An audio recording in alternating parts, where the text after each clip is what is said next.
Bismillahirrahmanirrahim. Assalamualaikum warahmatullahi wabarakatuh. Alhamdulillah, saya Dr. Muhammad Nasir bisa berjumpa lagi dengan teman-teman ya, para audien, di mana saat ini dan selalu channel Kolbu Madani berbicara tentang masalah karakter. Karakter yang berbasis kolbu, di mana menurut hemat kami dari Kolbu Madani tidak ada sebuah proses untuk menuju falah tanpa dibangun dari karakter berbasis kolbu. Oleh karena itu saya berharap untuk subscribe, memberikan, komen maupun like ya, pada channel Kolbu Madani atau channel saya pribadi.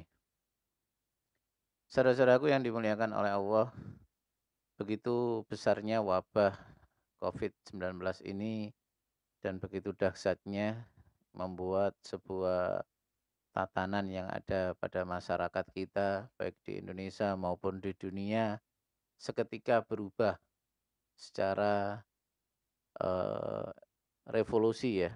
Ya bukan evolusi lagi, secara revolusi terjadi sebuah percepatan di mana di situ langsung berubah ya, adanya perintah untuk pandemik ya, dan social distance membuat kondisi ini semakin terasa perubahannya. Lalu bagaimana kita sebagai seorang yang memiliki keilmuan di bidang pengobatan di dalam mengamati gejala saat ini, di mana masing-masing orang atau banyak orang mempunyai kepedulian untuk membantu ya pasien-pasien Covid, dari membantu secara kebutuhan pokok, ada yang membantu secara pengobatan dan lain sebagainya. Dalam kesempatan ini saya mencoba untuk mengamati bagaimana kita mensikapi adanya sebuah tawaran pengobatan alternatif di dalam menyelesaikan persoalan COVID-19. Jadi saya melihat atau ada beberapa orang menyampaikan kepada saya bahwa adanya sebuah tawaran para pengobat alternatif di dalam menyelesaikan pengobatan COVID-19. Saya katakan itu monggo-monggo saja ya, artinya silakan saja ya, siapapun orang mempunyai keinginan untuk membantu, semua orang punya keinginan untuk, meringankan ya saudaranya, dan bisa jadi semua orang merasa mempunyai kemampuan untuk menyelesaikan persoalan ini atau penyakit virus COVID-19 ini.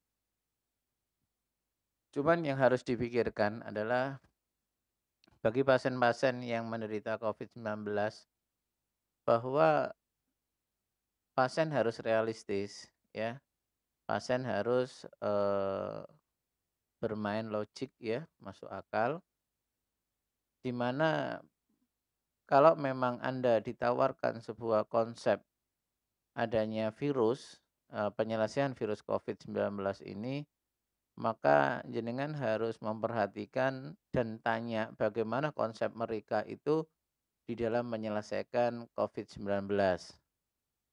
Dan perlu diketahui kalau memang mereka berbicara tentang adanya di situ ditumpangi oleh jin, makhluk halus dan lain sebagainya, saya katakan itu sangat-sangat mungkin, ya, sangat-sangat mungkin. Karena setiap kali ada sebuah kondisi di mana itu, menyebabkan orang itu menjadi persoalan atau menjadi panik dan lain sebagainya, itu membuat peluang makhluk halus itu untuk menumpanginya.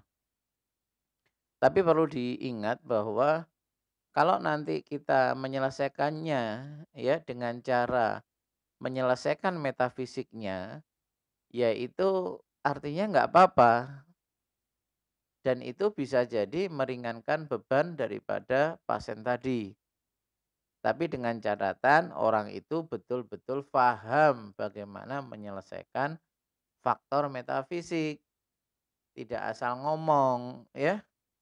Nanti karena kalau orang yang jenengan harapkan bisa membantu faktor metafisik, tapi sebenarnya tidak bisa membantu, maka yang kasihan saya itu adalah di dalam sistem jenengan itu nanti keblok oleh jin-jin ilmu yang ada di dalam pengobat tadi.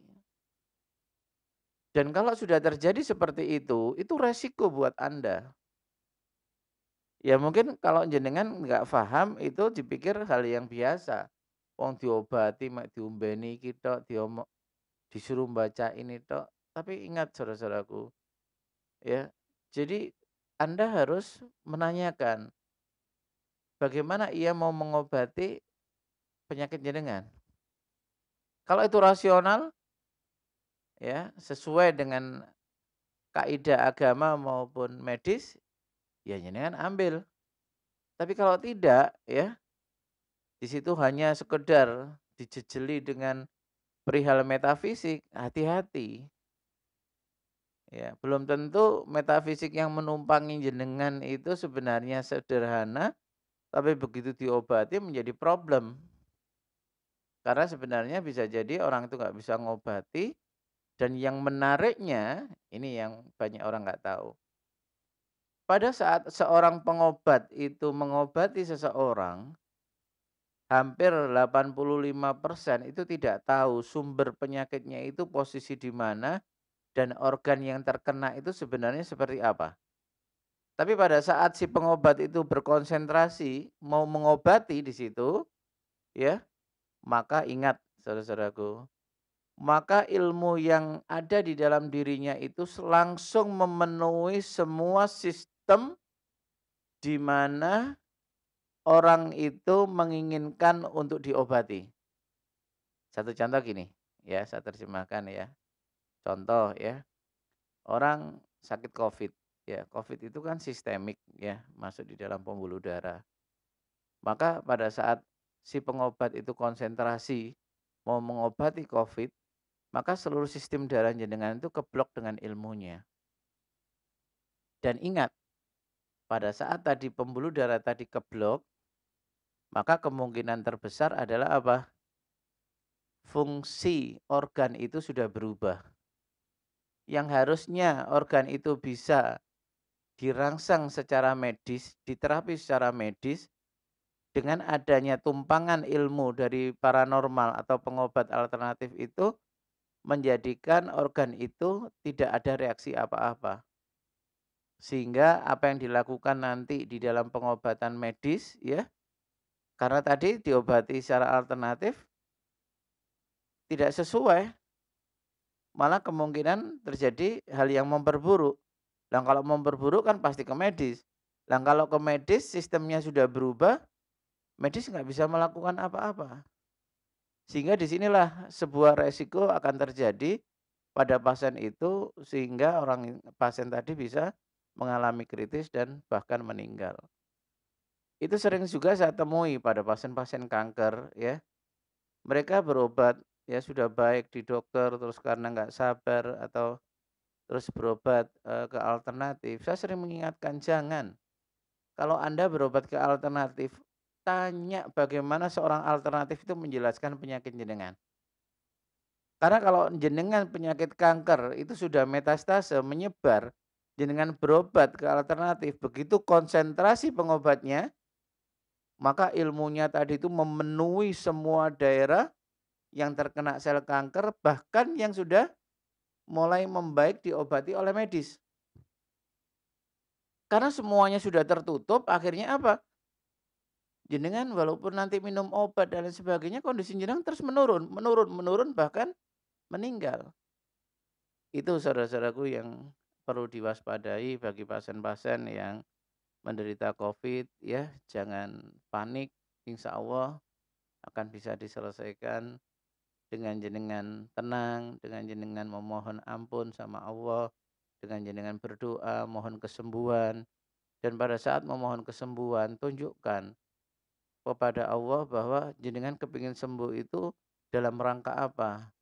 Satu contoh, ya Allah berilah aku kesembuhan ya Allah. Kesembuhan yang menjadikan aku lebih mampu beribadah kepadamu. lebih mampu untuk menunaikan kewajiban-kewajibanku ya Allah. Ya kan, tunjukkan agar apa yang jenengan lakukan itu, apa yang jenengan inginkan itu lebih mudah untuk diijabah oleh Allah Subhanahu wa taala. Dan ini tidak hanya berlaku untuk COVID-19 saja, tapi bisa juga untuk penyakit-penyakit yang lainnya, hendaklah waspada ya, karena memang semuanya itu tergantung dari keputusan jenengan semua. Terima kasih. Assalamualaikum warahmatullahi wabarakatuh.